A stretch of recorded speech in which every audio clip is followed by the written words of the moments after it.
Today's chart dive is going to be on someone who's received a lot of love and hate from the public eye and whose family is no stranger to money, success, fame, and attention.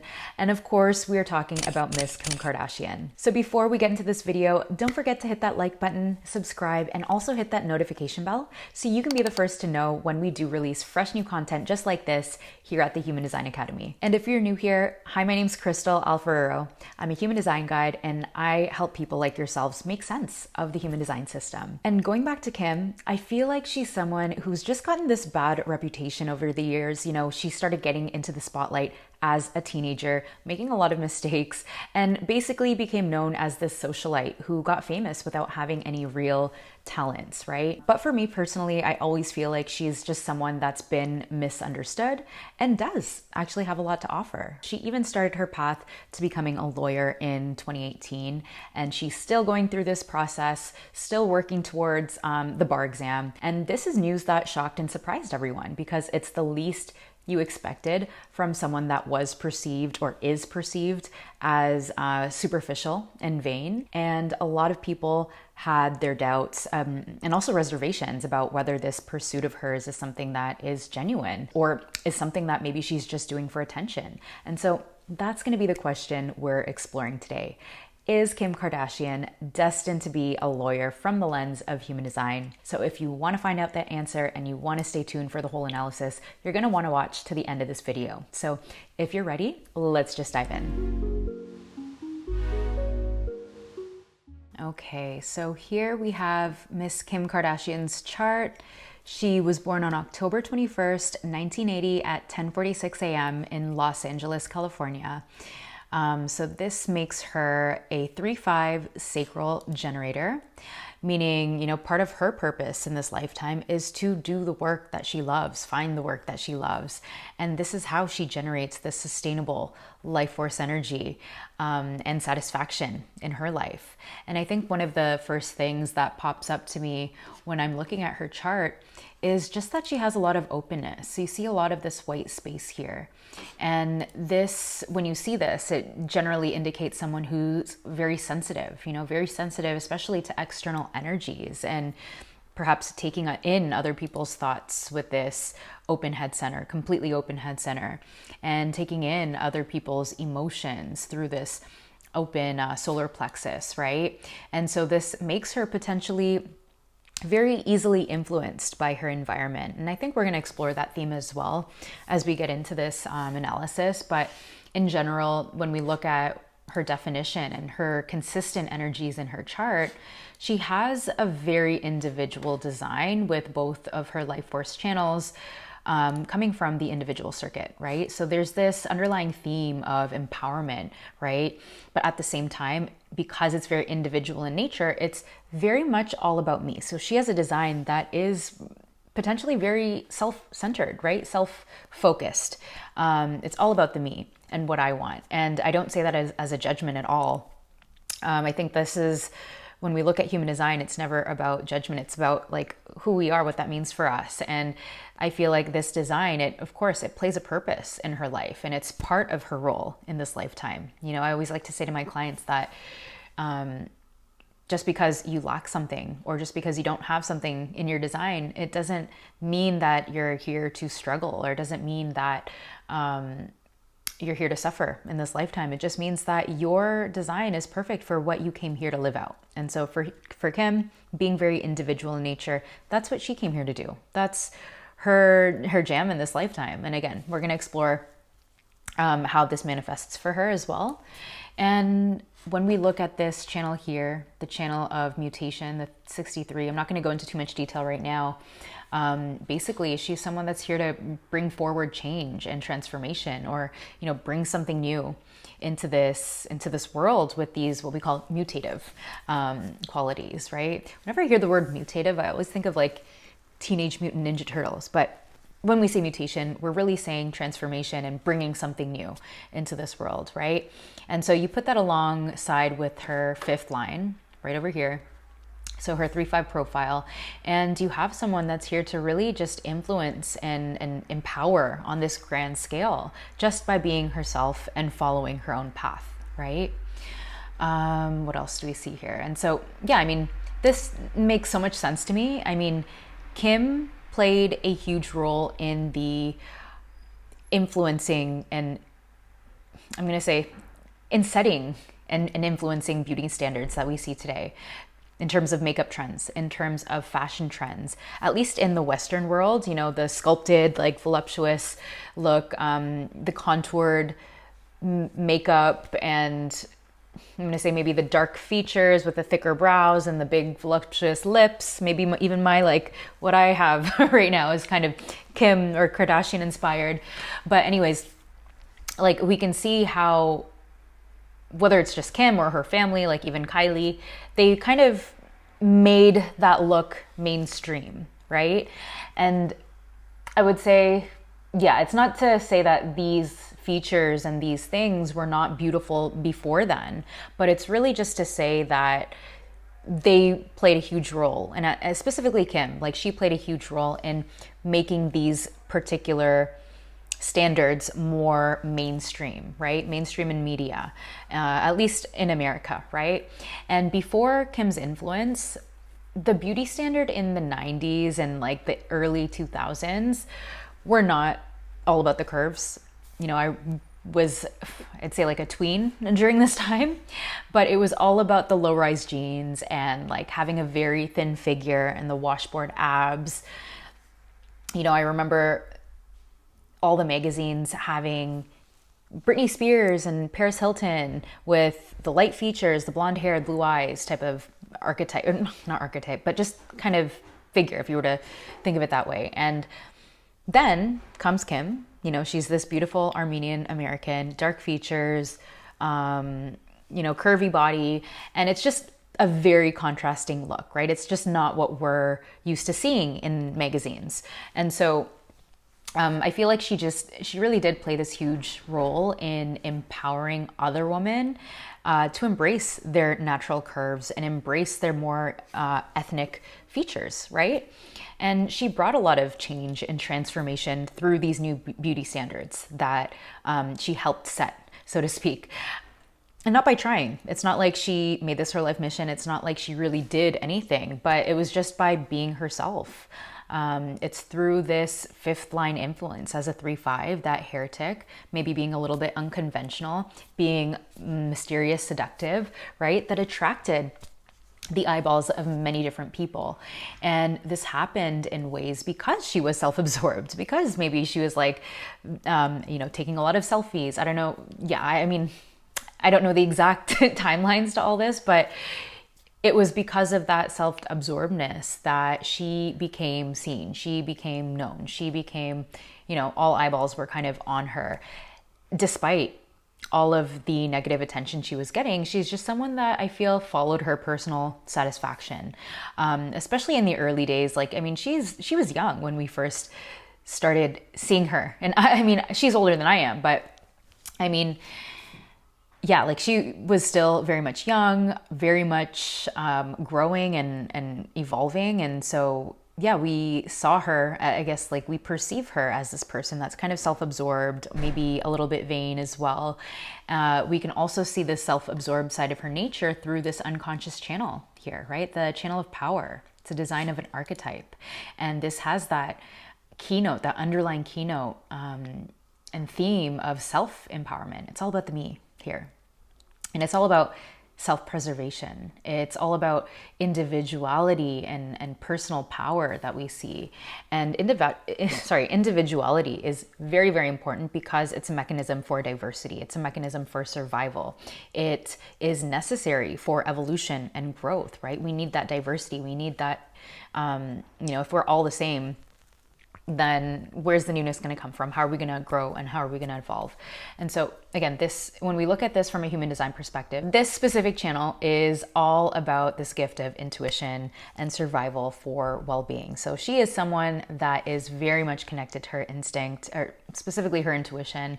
And that's what runs her response, right? That's what drives her through life when she's following this response. And it's her intuitive ability to just act quickly through these spontaneous hunches. For example, this is someone if I were to kind of paint the picture for you, This is someone that gets those intuitive hits in the moment that, let's say they're going for a walk and all of a sudden they get this this hunch to turn around and go back home, right? Don't know why, but when they listen to it, maybe they turn on the news and later find out that in that same area that they're directing or that they're walking in, maybe they're walking through a park, maybe there's this like robbery that happened or this explosion that happened, right?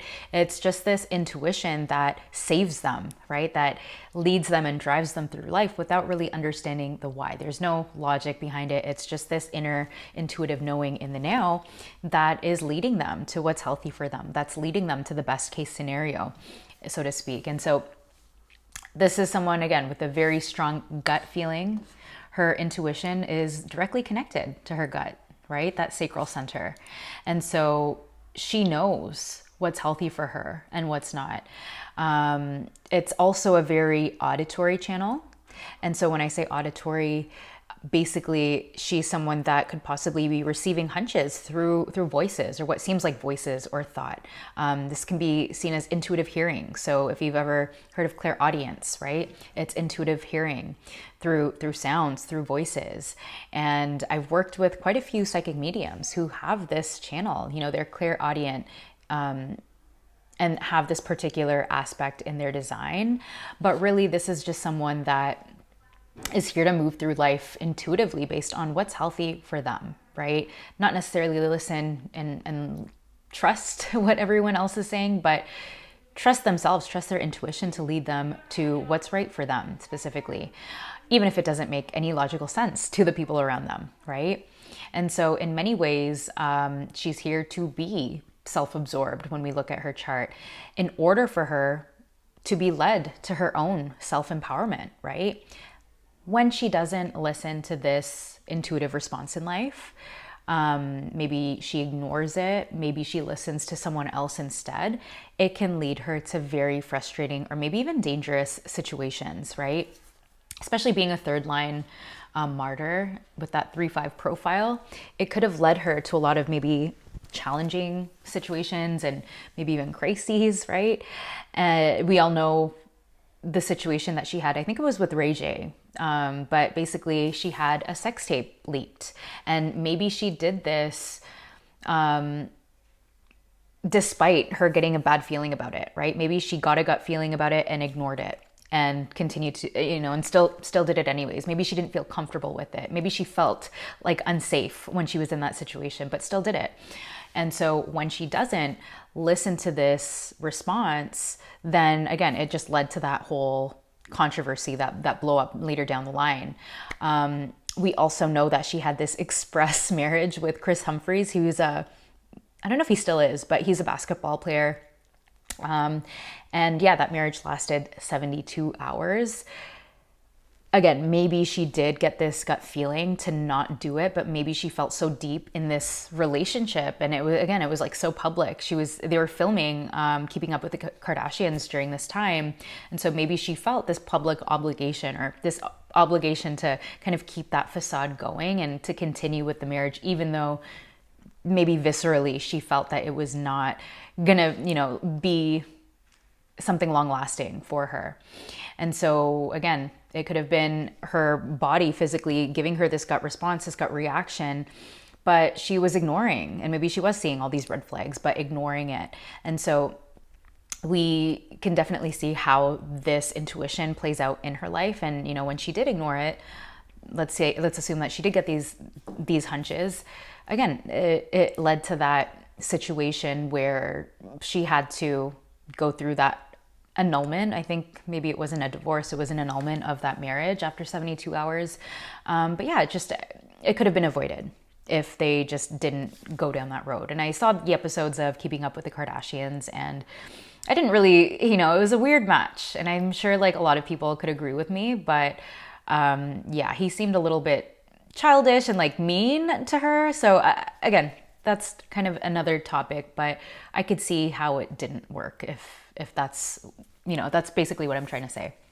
And so, yeah, I mean, we can also see here fears of failure through that 32, the gate 32 here. What else here? Fear of authority with the gate 18. In other words, fear of imperfection, fear of being criticized by authority in her chart. And that could have also influenced her to ignore this response. And I'm just speculating, but yeah, I think we can see now how ignoring her intuition could have led to a lot of frustrating situations in her life that could have easily been avoided. And we also see her unconscious Pluto here, right? It's activating that unconscious gate 56 in her chart. And this gate 57, again, it's the gate of intuition. We can see that this theme of intuition and learning to really trust her intuition in her life, despite the noise, despite like everything that's going on around her. She has how many siblings, and this power mother that highly influences everything that happens around them.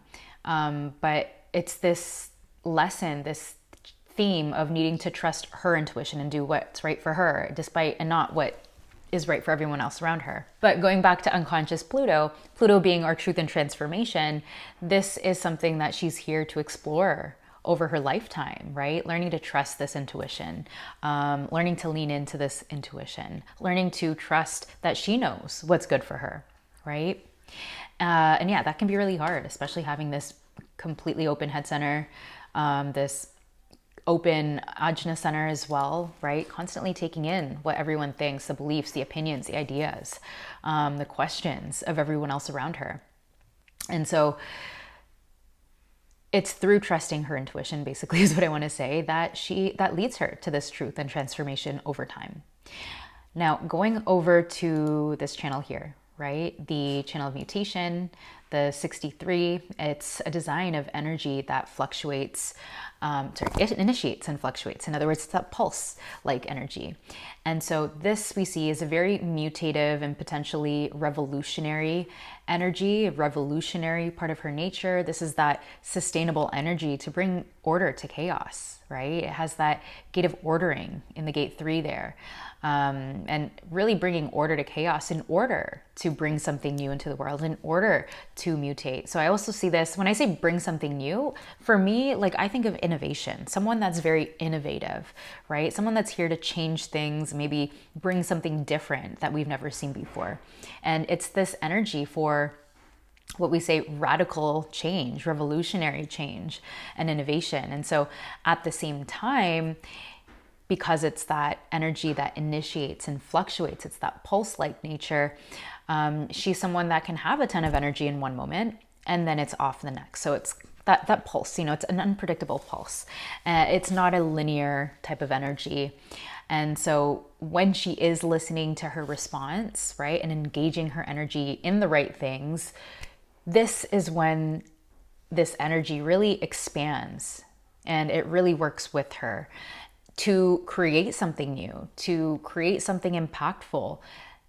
But it is when the timing is right for her. So she's not someone that can necessarily force all of this transformation that she creates, especially with her businesses. I mean, again, we're going to get into that later, but she has a lot of mutative energy, so to speak, this abundant energy to bring innovation, to create. And so this is what brought her to creating this $4 billion shapewear business. So if you've never heard of her shapewear business, it's called Skims. And actually this top is from Skims. I really, really like it. It wasn't intentional that I was wearing it, but for this video, but yeah, I just happened to be wearing it today. But it's basically surpassed its competitor Spanx as the former leader of the industry for many, many years. And what I really like about Skims is that it's beyond just shapewear. I mean, they have like a whole fashion line of dresses, of bodysuits. This is actually a bodysuit. And yeah, there was this Business Insider article that I came across, and basically they were saying, I'm going to pull it up right now, but it was saying, where is this? It was dedicated to how Skims kind of came to be. And it says it describes Skims as the most revolutionary, the most revolutionary thing to happen to shapewear since Spanx. And I believe it, again, because it goes beyond just your grandma's shapewear, It goes beyond just like the traditional holding your sucking in the belly and et cetera, et cetera. Like it is something that's functional and fashionable as well. And so I think they also have swimwear, they have loungewear. A lot of the stuff is really neat. Again, it's pretty pricey. So if you can, if your budget permits, it's a good purchase. I really, really like it.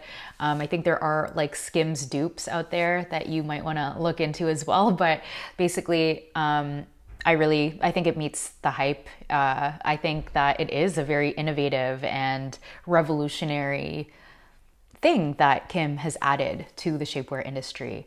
And it is super, super flattering for people of all different body types. Usually when we see shapewear, it's like people that are already very, fit a certain body mold. But the models that they have on the Skims website, that they showcase on the social media, it's people of all sizes, and the stuff is flattering for all sizes as well. So thank you, Kim, for your service.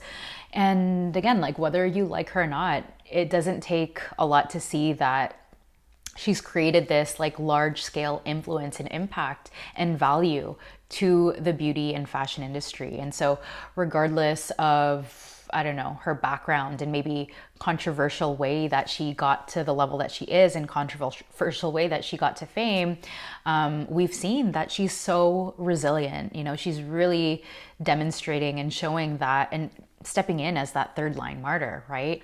The resiliency. And she's someone that's here to stay, whether you like it or not. She's someone that's going to continue to be successful, whether you like it or not. And I think she's going to continue to revolutionize the space and all of the different spaces that she decides to step into, right? Maybe now it's beauty and fashion. Maybe down the line, it's going to be something completely different. But that theme of revolution and this is part of her life theme, right? We see this channel, the 60 and the 3 in her incarnation cross, right? In her life theme. So again, we're going to explore that in a bit of detail later, but I think this will go beyond just fashion and Instagram and selfies, right? We can also see that, so yeah, just kind of going into this channel being in her incarnation cross, we see that gate 60 is activated by her unconscious earth, and then we see that her gate 3 is activated by her conscious earth. And so this tells us that this channel is what brings her grounding and balance in her life, right? She can find grounding and balance by listening to this response, right? Listening to her response to guide her energy into when to act on certain things, when to create this transformation, this mutation. And so she can find this grounding and balance, not only in innovating, in mutating, but again, listening to that response. That's how I see this. But this is when she's listening to her response, this allows her to not overextend herself. This is what allows her to discern, out of all the distractions, the shiny objects, the things that she could be thinking about, how it allows her to discern what's actually important for her to think about and what's actually important for her to entertain, right? Invest her energy into. And so she has so much potential to do so many different things that lead to this change. But again, especially being a generator type, their challenge is sometimes misusing their energy. So it's in this response, in her response specifically, that she can find grounding, because when she's leaning into it, she's being very discerning with where she's putting this energy, and it's not just kind of spread out in all these hundreds of places, right? And so that's where she can also feel most at home and at ease with herself when she's innovating, but doing this in a way that feels sustainable for her, that feels good for her, and satisfying above all. Okay, so we're gonna kind of move on from there, but I really wanted to start diving into that question that we spoke about at the beginning, is Kim Kardashian designed to be a lawyer? Is she gonna be a lawyer in this lifetime? Because like I mentioned, in 2018, she started her journey to becoming a lawyer, just like her late father. So her father is Robert Kardashian. He was O.J. Simpson's lawyer prior to his death. And she was inspired by him to go on this path. And, we don't know how she could have turned out had he still been this figure in her life in her early adulthood and as a teen as well. And so Kim basically said that she wanted to use this degree to, and I'm gonna quote her words here, but reform the criminal justice system. She's someone that has not just said these words, but she's taken actions towards this. Like, she's already done stuff, despite not being officially, qualified. Like, she hasn't officially passed the bar exam yet, but she has done a lot of advocate work for people who have been wrongly convicted, right? And so she wants to do a lot of reform around that theme, around wrongful conviction. Funny enough, I actually saw a Netflix documentary called The Innocence Files. I don't know if that was maybe, I don't know if Kim's ever seen that, but that just, anyways, when I was watching it, it kind of reminded me of Kim Kardashian. But anyways, yeah, it's about, where am I? I'm kind of getting a little bit lost here, but Kim Kardashian is someone that has done a lot of advocate work for people that are wrongly convicted. And that's what she wants to continue to do as she steps further into this path, right? Create that innovation in the criminal justice system. We actually see here, where is it? I don't know if I have Kim's other chart, but anyways, I pulled up her Uranus opposition chart and it was officially marked. So her Uranus opposition, so going from the first 40 years around there into the second half of her life, this is usually what we call, astrologically, this is what we can call like our midlife crisis, right? This Uranus opposition, this shift from, I'm going to say, energetic youth to really energetic adulthood officially. And it's marked on June 1st, 2024, this year. And the next bar exam is actually in July. So I found that like really cool. I found that a little bit synchronistic or coincidental. And so I can see this maybe being another sign that she's moving into this legal space in that second half of her life, right? The second half of her, really her energetic adulthood. So things can look dramatically different for someone in the first 40 years of their life versus the second, or like the next half of their life, depending on whether or not they're following their unique path, right? It kind of pushes us there if we're not there yet. And so we can see Kim having this more business oriented, maybe even superficial purpose to what it is that she's doing. And now she might, let's say, like, again, I'm speculating, but maybe she's now finding this true meaning, this true satisfaction in this legal world, right? In the world of whether it's law, criminal justice, some kind of legal reform. But again, I'm cheering her on for this. And I also found it really coincidental that her life's work, right? Her incarnation cross right here. It's called the right angle cross of laws. I think that really means something. What we say here in human design is that your incarnation cross is not this guaranteed destiny that plays out, right? It's not something that's ever guaranteed, but it unravels when you're following your strategy and authority. It unravels essentially, when you're following your truth, you're following your intuition. And, we see Kim, she's matured over time and she started to make this shift. We see the shift, or we saw the shift in her life, kind of leading up to that Uranus opposition, to that shift. And when you start to, and so kind of going back to what I was saying, your incarnation cross is not something that you need to work towards. It's not something that is supposed to be this end objective, but it's something that unravels and that you really get to see as you're following your truth, as you're following your intuition. And so we see as Kim's maturing, she's really seeing this theme of laws around her. And so that's kind of like a signpost that she's on the right track. And so I find that, again, really, really interesting. And specifically that her personality sun, right? It's here in gate 50. And gate 50 is the gate of values, which is all about establishing laws, right? Isn't that crazy, right? It's all about establishing laws within the tribe and the community. And it's a very tribal energy. So again, it's her trait of instinctual awareness, and specifically instinctual awareness to establish and protect values, that uphold and support the well-being and the health and, just again, general well-being of her community, right? And people with this activation, and especially with this being her core expression, her core essence, these are people that feel a strong sense of responsibility for others. So even though her design is very individual in nature, there is another huge part of her that is very much connected to wanting to help support other people, right?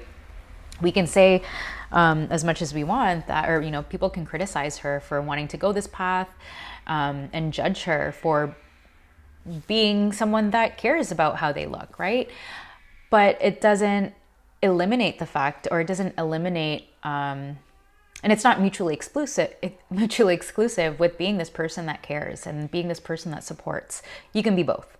And I believe that. And so this is the energy of someone that I guess has the ability to really challenge laws if they feel like it's unjust, if they feel like it's not truly supporting their community, if they feel like it's not truly protecting the community's well-being, or maybe doesn't even have public interests in mind. And so it makes a lot of sense as to why she chose to do advocate work for people who are wrongfully convicted, right? There are laws in place that are unfair, that do not benefit these people. And so this is what could possibly give her, or I guess be the root of what gives her this maybe strong pull towards law, and this strong pull to want to make changes and reform in the prison system. So yeah, like I said, as much as she has this very individual design, her personality sun, her core essence is all about caring and supporting the community, upholding values, upholding, maybe creating new laws that can uphold certain values that she thinks are important, right? Justice. We see a lot of people with either people working in justice or maybe in law enforcement or the legal system that have this particular quality in their chart. Okay, so now going back to her incarnation cross, right? We kind of touched on it, but the theme of the cross of laws is made up of these 4 gates. So the gate 50, we spoke about her personality sun. We also spoke about the channel 63. So we see that in her earth, both unconscious and conscious. And then lastly, we have her unconscious, her design sun, which is in gate 56, right? So we're going to explore the gate 56 shortly, but actually right now. So gate 56 is basically the gate of stimulation, and it's someone that's here to stimulate the minds of others through their stories, right? Share their ideas, share their beliefs, share their experiences through story.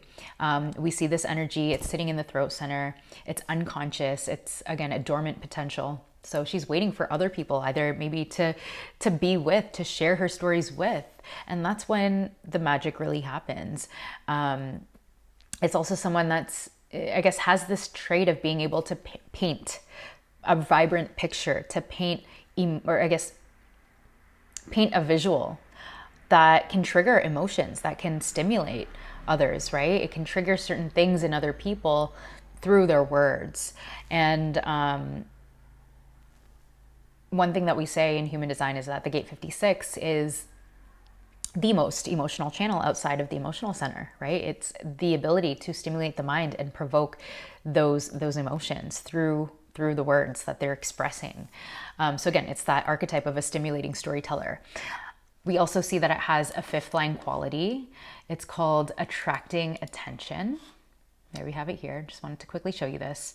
But on one hand, we see here it's unusualness, innovation, and sometimes genius as guarantees of eventually attracting attention and support, stimulation at its most innovative and unusual. And then on the other hand, all too often, the tendency to attract attention that is self-defeating in its effects, the power of stimulation to provoke and disturb, right?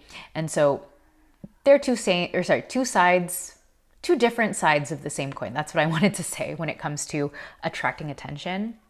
And we see both of these sides totally playing out in in her public life. You know, she's always attracting attention, whether it's good, whether it's bad. It's like, I just found it really cool that this particular quality was in how, you know, in that gate of stimulation. And so she has a huge following on Instagram. I think like 30, the last time I checked, and let me see if I can find it here in my notes. But yeah, she has a huge following of like 364 million people on Instagram alone, right? So she is definitely attracting attention. And if you go into the comments on any post, you'll see both supportive and criticizing, or just, I guess, critical comments, right? You're going to see both. She's going to attract the good attention. She's going to attract the not so great attention. And so she's both attracted support. So we see here attracting support, and provoked and maybe disturbed other people. Provoke and disturb, power of stimulation to provoke and disturb, right? So she's disturbed other people with the attention and provoked other people with the attention that she has. That's why she gets so much criticism just for existing, right? It's crazy. And so when we look at the cross of laws as a whole, let me just go back here. So when we look at the cross of laws as a whole, and specifically being a 3-5 in general, or sorry, specifically with being a 3-5 on the cross of laws, this is someone that's made a ton of mistakes and potentially a lot of chaos that, especially in the first 40 years of their life. So third lines tend to experience a lot more of the chaos in the first 30 years. And then that's when things start to settle down. And all of this is out there for the public to see. You know, she was someone that was dealt the cards of fame from birth, pretty much, you know, won the kind of the lottery in that sense. I mean, maybe not in the fame, but she lives a very comfortable life. And the negative side of that is that there's a lot of unwanted attention that she gets. And with that unwanted attention comes a lot of projections with others. And, you know, being a fifth line, that's what she's subjected to, but on an even grander scale than a lot of other fifth lines who are not famous might experience. And so at the same time, this attention gives Kim a very strong platform to really shake up the status quo, to change things up, to manifest this influence that she's here to express, right? And really, as a fifth line, it helps her be able to universalize, to share, to express her unconventional beliefs and her unconventional norms that she has. And maybe even, you know, solutions in these stimulating ways. With her life's theme of the cross of laws, we see someone that has this ability to uphold, to establish new laws that can be potentially mutative and innovative, right? And share those new laws in these stimulating ways, right? That's what I see for this, again, general theme of her life, just kind of playing with some of the themes there. Now, there are certain things that we can see that can get in her way of potentially living out this truth, you know, and of potentially being able to set these laws and step into being someone that can create this revolutionary change and transformation, right? And we can see this perhaps by her being fixated on directions that don't matter to her in order to prove herself, right? We can see her maybe being afraid to step into something that's completely different from what everyone expects of her. And, you know, maybe she spends all this time avoiding truth and transformation, right? Maybe she's distracted by just trying to gain attention, that, you know, attention really in ways that don't actually matter to her, that don't actually satisfy her for that matter, right?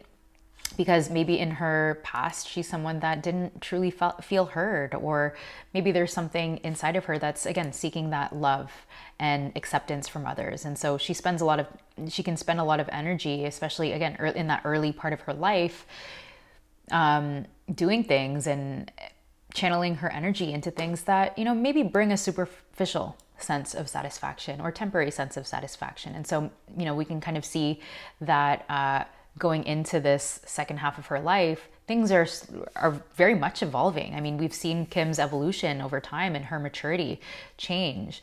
And actually, just kind of going back to her spending a lot of energy proving herself, there's a ton of articles you can find on Google that talk about Kim being very, very work driven. So she's been known to be a workaholic. And she is pretty much driven by the doubt of other people to keep going, to push herself into doing the things that she does, right? And so she admitted that she has to work harder than the average person just to prove that she's earned it. I think that kind of happens a lot with people that have either very successful parents or that were born into families of wealth, just that feeling of needing, like, you really need to prove that you've earned what you have. Especially when it comes to her businesses and her professional endeavors, because she was born into this life of privilege and has been criticized for many, many years for not having any real talents. And so now that she's gained this level of success, there's still a lot of people out there that say, oh, well, she only has the success because of her parents, right? Or because of the wealth that her family has. And so this is why, like, she is now pretty much a workaholic. She's been labeled by a lot of people that she knows as a workaholic, which, isn't inherently bad, but it can be a potential problem when she is working, doing things that don't satisfy her, right? Doing things just to prove herself. Maybe even, I was going to say, like, working and overextending her energy into things that just, like, really don't matter, that lead her to living this life of frustration and of burnout if she's trying to prove herself doing things that, again, don't matter to her, don't bring her any sense of satisfaction. And so if it's, if what she's doing is purely for that external validation while leaving out that personal fulfillment, personal satisfaction in the process, then that's what can lead to this potentially being a problem. Because at the end of the day, open ego, not here to prove anything to anyone. Right? Really, really important to remember that. And also, according to her chart, let's see here, there we are. So her unconscious moon, right? Unconscious moon is sitting in the sacral center. And so unconscious moon basically is your driving force, your motivating force, what drives you in this lifetime. So, we can see that Kim, again, she's driven to use her energy towards personal satisfaction, towards her personal individuation, towards following her unique path that brings her that good health and that satisfaction in life. And on the unconscious side, what motivates her, what drives her is through that gate of crisis, right? Gate of crisis is over here in the emotional center.